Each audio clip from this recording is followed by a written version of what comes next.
रब इश्रह ली सदरी वयस्सिर ली अमरी वहलुल उक़दतम मिन लिसानी यफ़क़हू क़ौली। अस्सलाम वालेकुम, डॉक्टर सनिया Bashir here, consultant diabetologist and CEO of diabetes टेलीकेयर। उम्मीद करती हूँ कि आप लोग सब खैर खैरियत से होंगे और यकीनन शुगर के साथ अपनी ज़िंदगी को बेहतर से बेहतरीन बना रहे होंगे। और डायबिटीज़ टेलीकेयर के प्लेटफॉर्म को फॉलो करते हुए मुझे पूरी उम्मीद है, क्योंकि आप लोगों के मैसेजेस और फीडबैक से ये बात पता चल रही है कि आप लोग आहिस्ता आहिस्ता कुदरत के करीब हो रहे हैं। और यही फार्मूला है शुगर को ठीक करने का।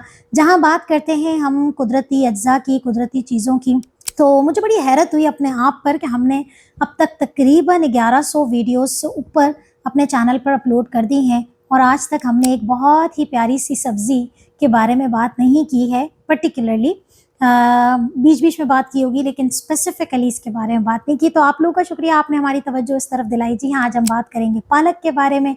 पालक के बारे में बहुत सारी गलत फहमियाँ हैं, शायद वो सही हैं कि गलत हैं, मिथ्स हैं, क्या हैं, उस पर भी हम डिस्कस करेंगे। और पालक से शुगर कैसे कंट्रोल होती है, इस पर भी बात करेंगे। वीडियो को एंड तक ज़रूर देखिएगा और जल्दी से बता दें कि आप लोग पालक शौक से खाते हैं या नहीं।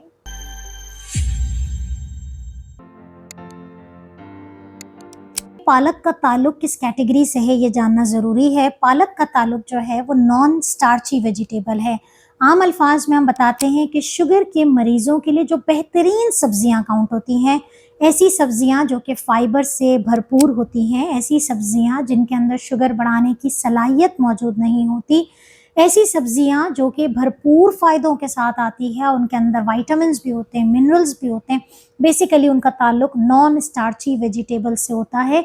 और ये वही कैटेगरी है जिसमें हमारी भिंडी है, लौकी है, जो कि हम अपने मरीज़ों को बताते हैं, तोरी है, टिंडे हैं, ये तमाम चीज़ें आपके पास नॉन स्टार्ची वेजिटेबल में आती हैं। तो पालक का ताल्लुक यानी कि स्पिनच का ताल्लुक भी इसी कैटेगरी से है। हरे पत्तों वाली ये सब्ज़ी अपने अंदर बेतहाशा फ़ाइबर रखती है।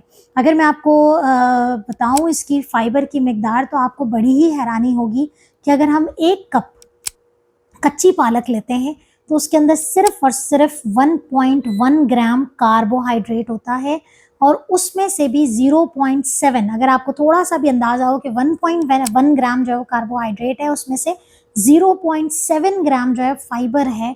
तो सिर्फ फाइबर ही फाइबर है। और जब उसे पका लिया जाता है तो थोड़ी सी शुगर बढ़ती है, 6.7 ग्राम कार्बोहाइड्रेट हो जाती है, लेकिन इसके बावजूद भी इसके अंदर 4.2 जो है वो आपके पास फाइबर हो जाता है। तो फाइबर इसके अंदर बेतहाशा ज़्यादा है, लेकिन इसके साथ साथ पालक के अंदर बेपनाह खूबियाँ हैं। एक तो सबसे पहले, अगर आपके अंदर खून की कमी है, ठीक है, अगर आपका हीमोग्लोबिन कम रहता है, आप पालक को अपनी डाइट में इस्तेमाल करें।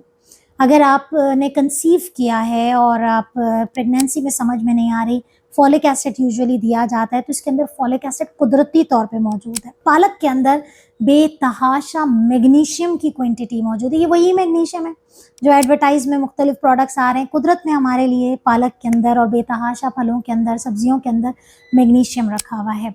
तो मैग्नीशियम आपको पालक में नेचुरली मिल रहा है। इसके अलावा इसके अंदर विटामिन ए की अच्छी मिकदार मौजूद है। अगर आपकी बिनाई कमज़ोर है, नज़र कमज़ोर है, डायबिटिक है, नहीं है, पालक आपकी आँखों की रोशनी के लिए बड़ी जो है वो बेहतरीन साबित होती है। इसके अलावा इसके अंदर खून को पतला रखने की भी सलाहियत मौजूद है, क्योंकि इसके अंदर विटामिन के मौजूद है। ये वही विटामिन के है जो अक्सर हमसे लोग पूछते हैं कि हमें जो है ना सप्लीमेंट दिए गए हैं, फलाना ब्रांड का है, इसके अंदर ए है, डी है, के है। ये कुदरती विटामिन के है जो मौजूद है। ये खून को पतला रख रही है। इसके अंदर नाइट्राइट्स मौजूद हैं जो कि हाई ब्लड प्रेशर के मरीज़ों के लिए खुद ब खुद, हाई ब्लड प्रेशर में क्या होता है, शरियानें सिकुड़ी हुई होती है, प्रेशर बहुत बिल्डअप हो जाता है। ये शरियानों को ढीला छोड़ता है, ढीला छोड़ के ब्लड प्रेशर को कंट्रोल करता है। तो पालक के बेतहाशा फ़ायदे हैं। शुगर को कंट्रोल करता है क्योंकि लो ग्लाइसेमिक है, फाइबर से भरपूर है। अगर आप खाने में खाते हैं तो वो ऑलरेडी आपके शुगर के स्पाइक्स को कम कर देता है।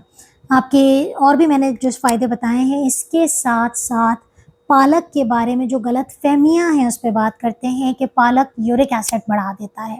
यानी कि अगर जिसको यूरिक एसिड कम मर्ज़ है, जिसका यूरिक एसिड बढ़ा हुआ रहता है, उसको पालक नहीं खानी चाहिए। ये बेसिकली मिसकॉन्सेप्शन ये है कि देखिए, मना नहीं है, पालक के अंदर प्यूरिन मौजूद है, लेकिन ये प्लांट बेस्ड प्यूरिन है। आपने डाइट प्लान चेक किया मेरा यूरिक एसिड का? नीचे कैप्शन में आ रहा है, यूरिक एसिड के अंदर एनिमल बेस्ड जो प्यूरिन होते हैं बेसिकली वो मना होते हैं। तो अगर आप यूरिक एसिड के पेशेंट हैं, आप हफ्ते में एक दफ़ा इस्तेमाल कर लें पालक, लेकिन इसके फ़ायदों से अपने आप को दूर ना करें। दूसरे वो मरीज़ जिनका गुर्दा ख़राब रहता है, गुर्दे में कोई प्रॉब्लम है, तो देखिए अगर तो अल्लाह ना करे आप डायलिसिस के पेशेंट हैं, तब तो आप अपने गुर्दे के माहिर डॉक्टर से पूछें कि आपको क्या चीज़ है, उसमें आपको कम करने की ज़रूरत है। लेकिन अदरवाइज़ अगर आपको कोई किडनी का मर्ज़ है, आप क्वांटिटी कम कर दें, रोज़ाना ना खाएं, हफ्ते में एक दफ़ा ले लें, 15 दिन में एक दफ़ा ले लें, मना नहीं है। रोज़ाना मना होता है।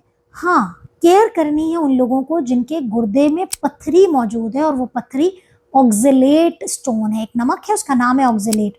अमूमन जिनके स्टोन्स होते हैं उसके लिखा हुआ होता है, या यूरिन में भी अक्सर क्रिस्टल्स आ रहे होते हैं। तो ऐसी सूरत हाल में आपको पालक मना होती है, कोशिश करें कि आप पालक से अवॉइड करें। इसके अलावा पालक किसको मना है? वो लोग जो कि खून पतला करने की अद्वियात इस्तेमाल करते हैं, वो पालक को बहुत ज़्यादा ना इस्तेमाल करेंगे। मैडम ने तो बताया इतने फ़ायदे हैं।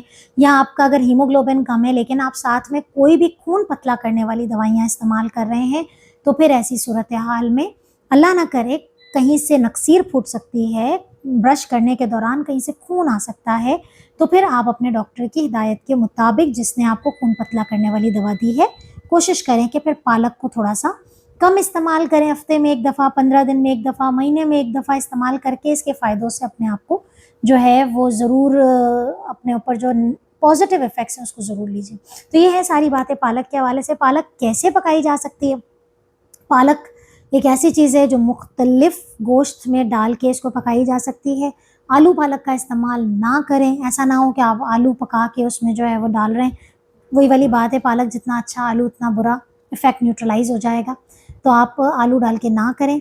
आप पालक गोश्त, पालक दाल के साथ बनती है, मुर्गी के साथ बनती है, खाली पालक बनती है, उसको बनाइए और इस्तेमाल कीजिए और अपनी डाइट में ज़रूर शामिल रखें इन तमाम शराइत के साथ। अपना बहुत ख्याल रखिएगा, दुआ में याद रखिएगा। अल्लाह हाफ़िज़।